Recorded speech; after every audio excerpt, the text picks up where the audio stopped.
Hello, everyone. Thanks so much for joining me here today as we get to talk about one of my favorite subjects, comic books. My name is Jose. I love comic books. I love talking about them. I love sharing them with you. Feel free to follow me on social media if you would like. Links are in the description below. I've also posted a link to the Marvel fan page that'll give you a plot synopsis on this story as well as character bio. So we are looking at Thor number 363 from 1986, written and drawn by Walter Simonson, and the letters by the great John Workman.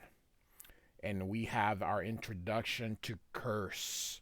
We are winding down the issues left that Walter Simonson will draw. Unfortunately, he does bow out soon, maybe 5 issues left of drawing. He will continue to write Thor for about 15 more issues, but he will be done on with the drawing because he will be moving on to X Factor, which we will eventually cover, just not quite yet. So, all right. So we are picking up where we left off. This story begins twice. Once upon a time, from out of the depth of out of the depth of the ancient realm of fairy, there arose a creature of hate. In earlier times, he had been more than that, but that was long ago. Then there came to Earth a being from beyond who felt his hate was interested. Who felt his hate and was interested. By the way, this is a Secret Wars 2 sort of crossover. So Secret Wars 2, I think, was an 8 or 9 issue. It wasn't very good. It really wasn't. I won't be covering it. But just know that if you're interested, feel free to check it out on the links to the description below. You can look at it. We're not going to cover Secret Wars 2. Not interested. So this would be the Beyonder. So the being bestowed upon the creature a matchless gift of power, and so the creature had come forth into the world, and that was the first beginning. Once upon a time, in New York City, beneath the ruins of a fallen building, the same creature lay buried by tons of broken and twisted steel. This is happened in the Secret Wars 2. There was a battle between Curse and the Power Pack kids, and so he ended up buried here. So here is our credits. Man, John Workman. As much as I love Simonson, John Workman's beautiful lettering just makes it even better. So, in the glory of his power, he had walked across the floors of oceans to find the object of his hatred and destroy it. He had found one who resembled the object of his enmity and nearly killed him. He had found 4 gifted children and brought them tragedy. So this would be the Power Pack, who had Franklin Richards. Power Pack, by the way, was written by his wife, Louise Simonson. So, kind of keeping things. He goes to X Factor again because his wife is writing it. So he becomes her penciler. So, and they had buried him in the ruins of a building that collapsed during their furious battle. So, but his power and his hate, and you can see that he's coming from beneath, were perhaps beyond dying. And he climbed out of the depth a second time, and the construction workers run away. Now, before I continue reading, I just want to show you this amazing splash page from Simonson. He loved it so much, he signed it. So, I just absolutely breathtaking. I love Walter Simonson so much. I've covered a bunch of his stuff. Feel free to check it out. Um, I've covered his Superman special, his Alien special. I've covered every issue of his Thor run. I plan on covering more Walter Simonson, always more Simonson. So he's just one of my most favorites. I love him so much. So, and stood unbowed before the sun, and he uttered one word, a word that encompassed all the hatred and fury of his despair, a word upon which was the whole of his being was focused, and as though there were nothing else in all the world but his hatred and the word was Thor. That's not a word, that's a name, that's all right. And that was the second beginning. This Cursed Earth is the title of our story. It is spelled with a K because his name is Curse, which is also with a K. So in New York, Thor has finally arrived. He's bringing the mortal souls of the humans after his battle with Hela. So he is sending the souls away to join their bodies. So, and Thor has finally discharged his oath, he says. So you can see all the ghosts getting ready to return. So he's tired. He wants to go home. He's going to go down in that alley just to rest a little bit because he's so tired. And so he sees a couple homeless people. And this guy's like, hey, got any spare change? And Thor says, I fear, my friend, that I have no currency of any kind with me. And the guy on the floor says, hey, Script, don't you recognize him? This here's a lousy superhero. Probably been out doing good deeds or something. We heard about you guys. We heard about guys like you. You guys are whack, you know that? That means crazy in 80s language. I'm a child of the 80s, so I will translate any 80s words. So, you're supposed to always be helping the good guys, but you always out running with good-looking women and hanging around with the Avengers in that fine, fine mansion. What have you ever done for guys who haven't got 2 dimes to rub together? Yeah, what have you ever done for us? And the homeless continue. What have you ever done for guys who haven't got 2 dimes to rub together? Yeah, what have you ever done for us? So Thor has had enough. Why, thou ignorant fools, he says. Who art thou to despise those who have set their lives at hazard to safeguard this world and all who inhabit it? While ye slept here in safety, I stood in the halls of death itself. I covered that issue. Feel free to go in the playlist. I do have a Walt Simonson playlist. So Thor shows them his face from the scars that he suffered at Hela's hands. And all for the sake of thy fellow mortals, open your eyes in witness and tell me truly if you would carry the burden Thor bears. And this guy's like, gack his face. And the other guy's like, I think I'm going to lose it, meaning he's going to throw up. So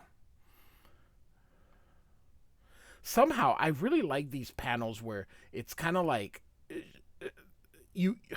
I don't know how to describe it, but you've got close, second, and far kind of all in one shot. So, and I love how he picks up, because the guy's running so fast it looks like he's above the ground. So, and so Thor is going to prepare to cover himself. Truly, I'm tired beyond belief. My father is gone, the executioner is dead, and I carry the wounds from which I may never fully recover. In Asgard, my stepbrother Loki doubtless lays his net to capture the throne of the Golden Realm, and I must endure the insults of those who cannot see through their hate. Perhaps the time has come at last to forswear Midgard and return to my true home. Midgard, of course, means Earth, meaning he's ready to give up thinks Earth is no longer for him. So, but as Thor broods, another being of power walks the nighted streets only to pause before his reflection in a darkened window, and for a moment he sees what once was and is no longer. The sight is more than he can stand, and he yells out at Thor again. Love the sound effect. Crash, tinkle, tinkle. So, all right, so this is the Power Pack, and they also have Franklin Richards, the son of Reed Richards from the Fantastic Four. So they're like a super-powered kids. Power is actually the last name. So, and from above they see Beta Ray Bill, and so they go down and they're like, "Gee, mister, you okay?" And he's like, "He's not a human being." And so, "You're right, little maid, but fear not. Beta Ray Bill does not number children among his enemies, and in my present condition, I could scarcely win a battle against even a baby." I unfortunately never read Power Pack. Still have never read Power Pack, so I don't know who any of them are. I just know this one is Franklin Richards, but the rest I really have no idea. So the guy in the blue uniform says, "Hey, I know who he is. He's the guy with the hammer who looks like a fancy Thor, but you don't look like him. Are you telling the truth? This may be my civilian identity. I took refuge in it when I was fighting a veritable demon this afternoon, and it saved my life. But I have been too weak to stand, and Thor must be warned. For Curse seeks nothing less than his total destruction." And this guy goes, "Curse, that's the guy we fought. We dumped a building on him. He's dead." And Beta Ray Bill says, "I fear not. So great is his power that I wonder if even Thor and I together could withstand him. Thor must be warned. But who are you children?" And so we're the Power Pack. Alex, Julie, Jack, and I'm Katie. So we know this is Katie. And by the way, Katie also appears in an X-Men issue with Wolverine that is done by Barry Windsor Smith. So, and Franklin's the baby. And Franklin's like, "I'm not." So, and so Franklin says, "Hasn't Thor been gone for a long time, sir? Even if Curse is alive, he won't find him." Beta Ray Bill says, "Thor has returned. I heard his thunder tonight." And this other kid says, "Then somebody better warn him. You guys help Bill. This is a job for Lightspeed." So I guess that's the code name of what whichever one was this. So I love Loki's castle home. I just absolutely love this. All right. Elsewhere in the fabled realm of Asgard. At last, my preparations are complete. The cosmic transmuter is fully charged. So, its sights are locked on the perfect subject on Midgard, and with a touch of a button, and Lorelei asks, or calls out for Loki. He says, "Not now. I have begun my most audacious experiment." And you can see he shoots this thing all the way. It's just awesome. Comic books are so great when they're done right. So, and suddenly a beam of energy hurtles toward Earth faster than the mind can imagine. Meanwhile, in the great sanctum of the one from beyond, meaning the Beyonder, in the Atlantic Ocean. So, he says, "How interesting." So, like I said, this is kind of a crossover with it, so they have to incorporate some of that stupid Secret Wars 2 junk in here. Like I said, I'm not interested in Secret Wars 2, never have. I read it the very first time, even as a kid, I said, "This is garbage." So the Beyonder says, "Apparently a variety of people from different worlds are interested in this planet. I see that Loki's target is the same Thor I let Curse go after. At the time I had thought Curse would show me something of the nature of humans. But I have already learned much more than a simple I have learned much more than such a simple being can teach me. Perhaps I should release my energy from his shell and return him to his former states.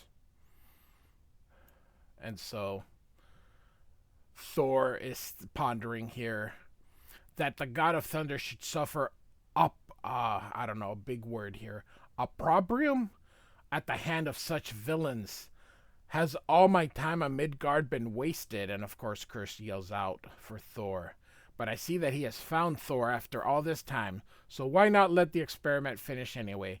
It shouldn't take more than a moment or two, and so Curse hits Thor mightily. At last, Curse shall slay you and rest. Nay, creature, I know not who you are, but you are surely, as I avoid your... Sorry. As I avoid your mailed fists. And Curse is hit by Mjolnir, but Mjolnir just bounces off him. So... And so, okay. So, Thor says, his voice, his very movements remind me of someone I but recently fought.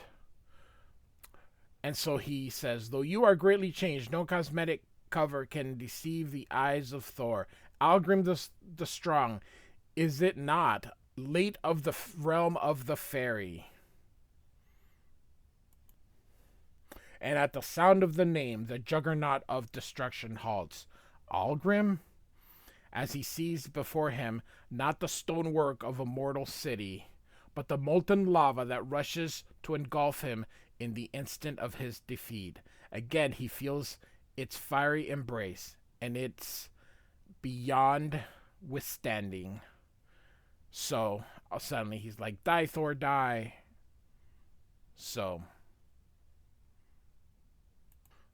at Asgard, those children are playing that we've sort of with Hildy and the other kids, and up in a hill they see that this is Surtur's sword, and we have covered all that. I have this entire run covered. Check out the playlist. It's Surtur's sword, probably laying just where it fell when Surtur and Odin plunged into the great chasm.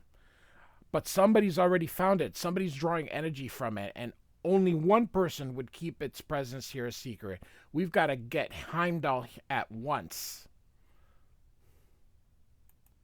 And so we kind of get a fight between them. I'm not going to read all that, but he's going to get a belt of strength, which he seldom uses, but he feels like he's going to have to use it because Curse is just much too strong. And with it now, they begin to fight once again. And so the Beyonder looks on. The Beyonder is impressed that Thor found a way to go one-on-one with Curse. The Beyonder says Thor is kind of like him, being blessed with great power, but guided by a sense of doing what's right. And so he wants to test things, so he's going to give Curse more power so that he can even fight Thor's the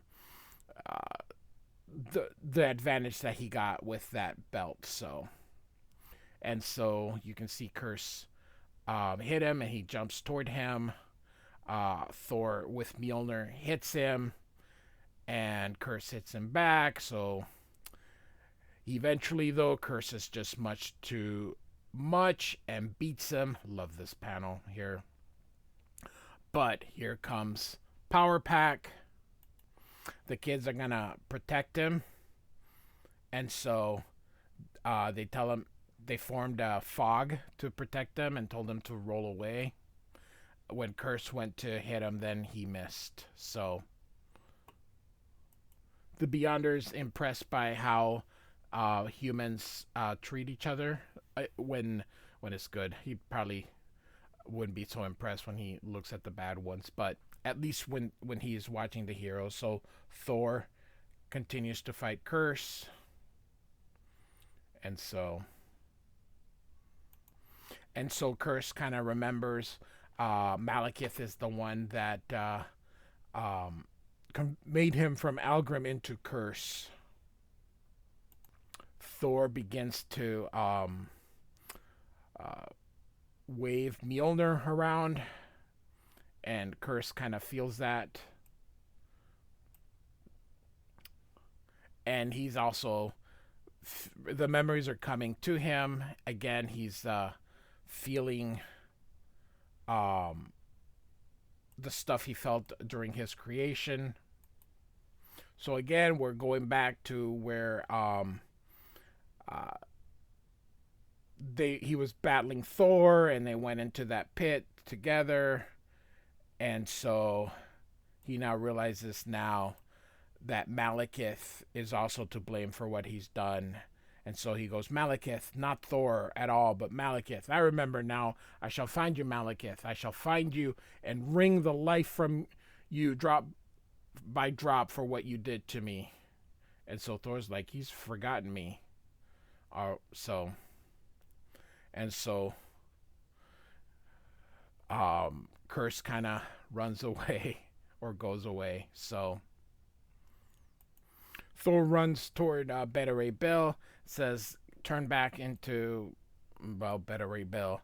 And we need to stop Malekith. They're like, they're no match. They're going to have the power pack help.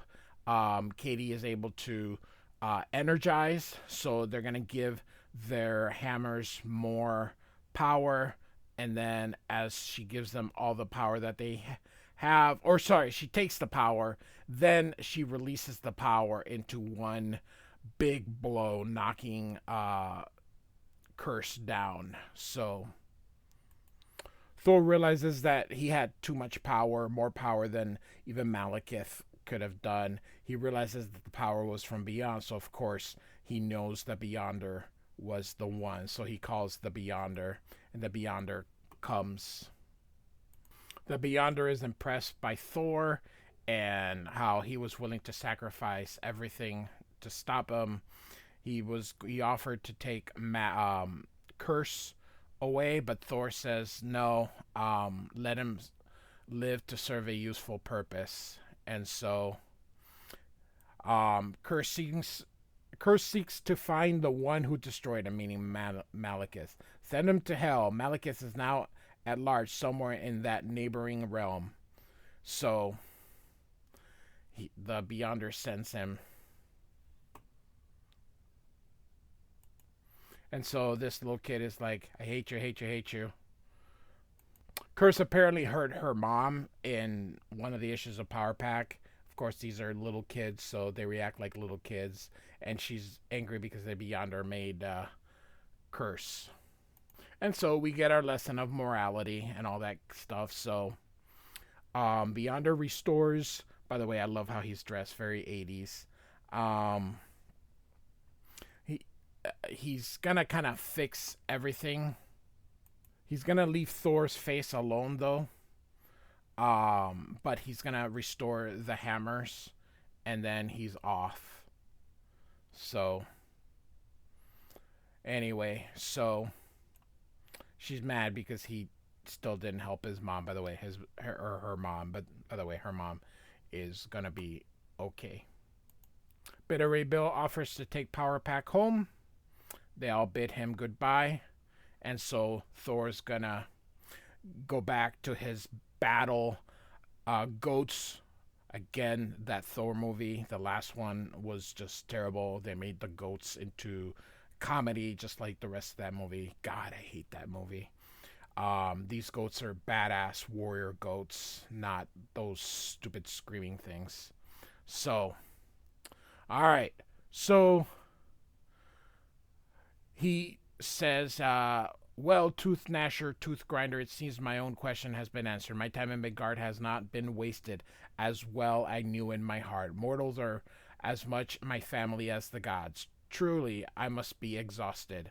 But the sight of Asgard rising from her own ashes will renew my spirit. Let us, and all of a sudden you can see in the background, Thor, I'm so glad you haven't gone yet. And she's like, or he's like, a big question mark. I saw your fight with that awful creature, and I just wanted to tell you how wonderful you are. You saved us all. And wait, I tell the girls I actually kissed you. They'll be so jealous. And he's like, but. And then she gives him a smack in the lips. And sudden, foof. And she's like, what's funny? What am I doing down here? I was just in the middle of ironing. And so we all know what we get here. As Loki's like, it worked, and my little cat's paw has no memory of what happened. The trap is sprung, and Loki has achieved his most brilliant jest. As we get Rabbit Thor. So, not a hoax, not a dream, not an imaginary story. Next issue, Thor croaks. So, here we go. Thor 363 from 1986. I hope you liked it. There's not very many issues left with Walt Simonson drawing Thor. It will be a sad chapter when he's done. But like I said, we will continue all the way till he's done as writer of Thor. And then we'll continue a little bit more after, because it really doesn't fall off a cliff when Simonson leaves. It actually remains entertaining for quite a few more issues. So we're going to run through the 80s or the mid 80s to the end of the late 80s Thor. So hope you enjoyed this. Like and subscribe, and I do thank you for listening. Goodbye.